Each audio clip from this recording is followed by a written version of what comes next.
भक्ति भारत में आपका स्वागत है। अगर आपको वीडियो पसंद आए तो इसे लाइक करें, शेयर करें और ऐसे और भी भक्ति वीडियो देखने के लिए सब्सक्राइब करें। गोपियाँ पति भाव से प्रीतम भाव से कृष्ण जी के साथ विहार करती थी। एक दिन गोपियाँ बैठी थी, राह देख रही थी। बहुत समय हो गया, प्रभु नहीं आए। तो इसके बाद जब प्रभु आए तो गोपियों जनों ने पूछा, आज बहुत विलंब हुआ सरकार। बोले, आज हमारे गुरुजी आए थे। आपके गुरुजी आए थे? बोले, हाँ, पल्ली पार हैं, यमुना के हैं। कौन गुरुजी हैं? बोले, दुर्वासा जी आए थे।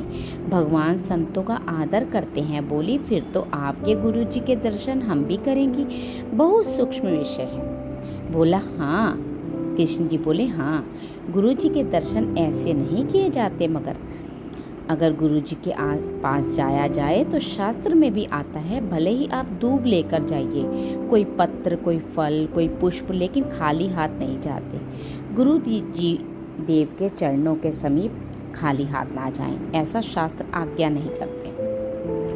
गोपी जनों ने कहा, हम पत्र पुष्प क्यों ले जाएंगी? हम तो बढ़िया बढ़िया ले जाएंगी, गुलाब जामुन, पुआ, खीर, पूड़ी। अभी हम सब मिलकर तैयार करती हैं। तैयार किए। अब वहाँ एक दो तो थी नहीं, पुआ पूड़ी का स्टॉक हो गया तो पूरा गोवर्धन, क्योंकि संपूर्ण ब्रजवासिनी थी। अब गुरुजी आए हैं, प्रियतम के, वो भी खूब सबने बनाया। जब चली तो उन्होंने कहा, प्रियतम एक बात तो बताओ, यमुना जी बड़ी हुई हैं और रात्रि का समय है, नाविक मिलना तो मुश्किल है, और अगर मिल भी जाए तो दिन हो जाएगा। मतलब इतनी सारी हैं गोपियाँ कि दिन हो जाएगा पहुँचते पहुँचते, क्योंकि एक दो तो है नहीं। तो उन्होंने कहा, यमुना जी से कहना, यदि श्री कृष्ण अखंड बाल ब्रह्मचारी हैं तो मार्ग दे दो। हंसी, क्योंकि सबको पता है कि विनोद करते हैं, कैसे हटकेलियाँ करते हैं। गोपियों ने यमुना जी से कहा, यदि मेरे प्रियतम बाल ब्रह्मचारी हैं तो स्थान दे दें। यमुना जी हट गईं। जल एकदम सूख गया और निकल गईं। आश्चर्य हुआ भगवान जी की लीला पर।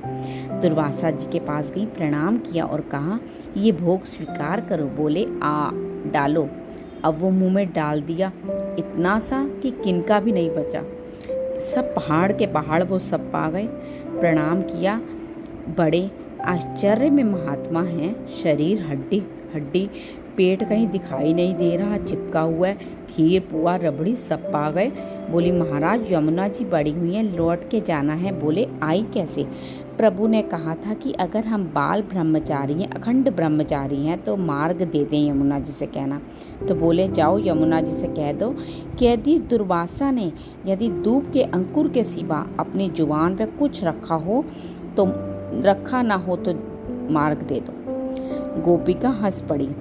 बोली, मान गए गुरु चेला, दोनों झूठे हैं। वो कहते हैं अखंड बाल ब्रह्मचारी हैं, ये मानो पुआ, रबड़ी, पूड़ी, आलू सब खा गए, फिर कहते हैं कि दूरबा अंकुर के सिवा जुबान पे कुछ रखा ना हो। ठीक है, अब चल दी कि यमुना जी से कहा, दुर्वासा जी ने दूरबा अंकुर के रस के सिवा कुछ भी जुबान पे ना रखा हो तो मार्ग दे दो।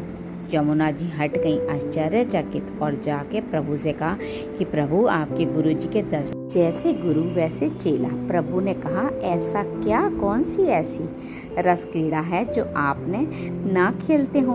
उन्होंने प्रभु से कहा, स्पर्श करना, आलिंगन करना, चुंबन करना, परिलंबन करना आदि सब। फिर आप ब्रह्मचारी कैसे हुए? ब्रह्मचारी का तो बिल्कुल अलग स्वरूप होता है। और हमारे सामने पुआ, पकौड़ा, खीर, रसमलाई सब पा गए और कहते हैं दूरबा अंकुर के सिवा जिभ्या पे कुछ ना रखा हो तो। तब इसी बात को प्रभु ने बताया कि जो अहम शून्य महात्मा हैं, जिनका अहम पूर्ण रूप से लय हो चुका है, परम तत्व में उन्होंने नहीं पाया। तुम्हारी इच्छा थी, तुमने उनको ऐसे ही डाल दिया। पूरी सृष्टि के मुख में जैसे जा रहा है वैसे उनके मुख में जा रहा है। वो अहम भोक्ता बन के नहीं पा रहे, इसलिए उन्होंने नहीं पाया।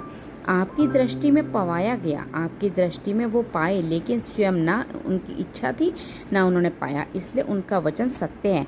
स्वयं वे कभी आहार करते हैं तो केवल तू व अंकुर का। और हम जैसे छोटा सा बालक अपने प्रतिबिंब के साथ खेले, वैसे गोपियों के पति के रूप में और पूरे विश्व में जो परम तत्व विराजमान है, वो ही श्री कृष्ण स्वरूप से क्रीड़ा कर रहा है। वो अपने आप में खेल रहा है, इसलिए अखंड ब्रह्मचारी है।